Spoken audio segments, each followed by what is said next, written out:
In the dim quiet of an editorial office, a draft returns from peer review, not with praise, but with crisp questions in the margins. Why this assumption? What evidence? Where's the counterexample? The message is simple and unnerving. You might be wrong. Yet that is the point. What if the most dangerous mistake is the belief that you cannot make one? You know this feeling when your certainty meets a correction and heat rises in your chest. Hold that image of the margin notes. We'll come back to it. Try this now. Notice one belief you hold so tightly that no feedback gets in. Yuval Noah Harari writes about how information networks shape power, truth, and the way we live.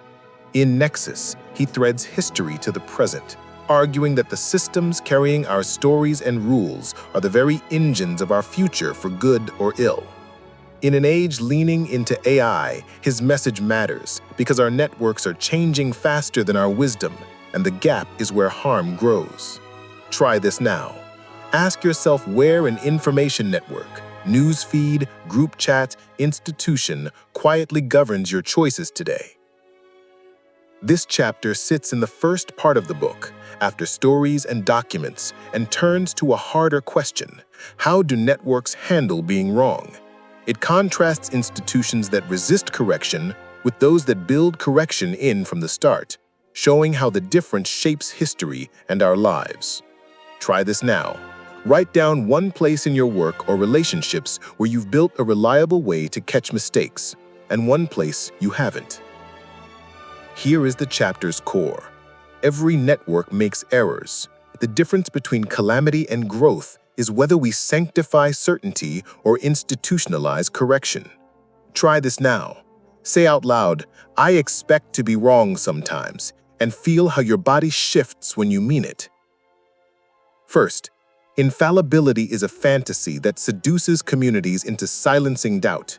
The chapter points at traditions that canonize texts as allegedly infallible and shows how declaring perfection makes critique feel like betrayal. Once a network treats its sources as untouchable, errors accumulate quietly, then explode. The lesson isn't to sneer at faith or tradition. It's to notice the moment a rulebook becomes sacred and therefore immune to revision. That's when the risk spikes. Apply it now. Identify one untouchable source in your life, a playbook, a mentor, a channel, and add a tiny check. Under what conditions would I update this?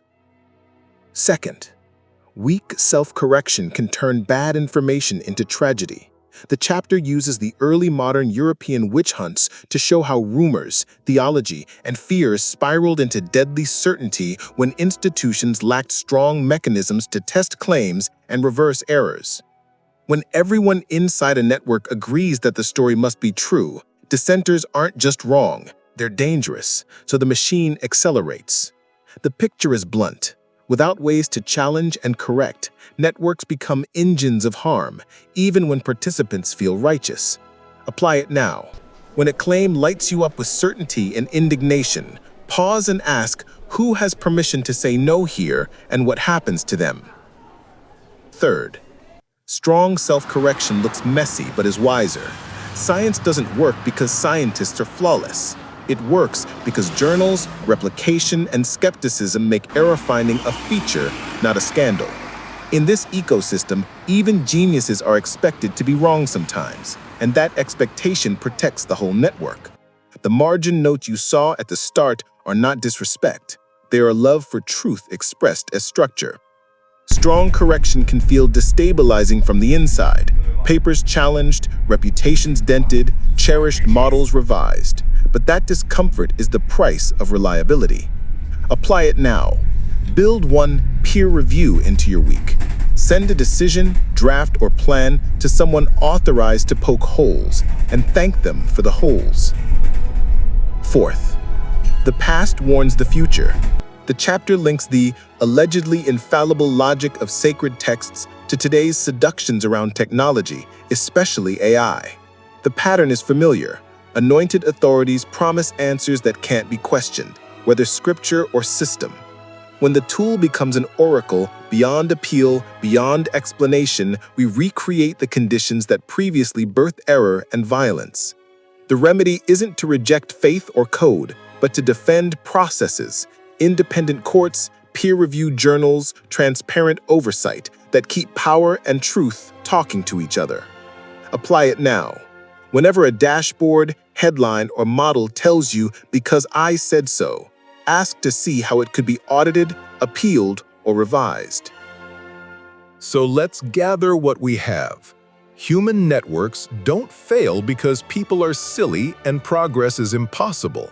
They fail when we confuse power with wisdom and certainty with truth. History shows that weak correction, especially under the halo of infallibility, turns stories into cages and neighbors into threats. It also shows that strong correction feels like friction in the moment, but saves us from far worse pain later. If you want a wiser life, don't aim to be right, aim to be corrigible. That means building rituals for error, the second look, the dissenting voice, the reversible step. It also means resisting any leader, platform, or text that asks for blind trust. And when the next age of machines tells you it knows best, remember that the only sustainable authority is the kind that invites revision. Apply it now. Choose one arena: money, health, faith, parenting, code. And write a one-line rule for how you'll catch and correct errors before they multiply.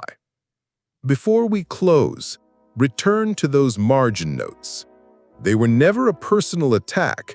They were a hand on your shoulder saying, "Stay humble, stay fixable." If this chapter stirred something in you, tell me one place where you're ready to add a correction loop, at work, at home, or in your beliefs. Then, tonight, open the Nexus playlist and keep going with the next chapter on how networks make decisions.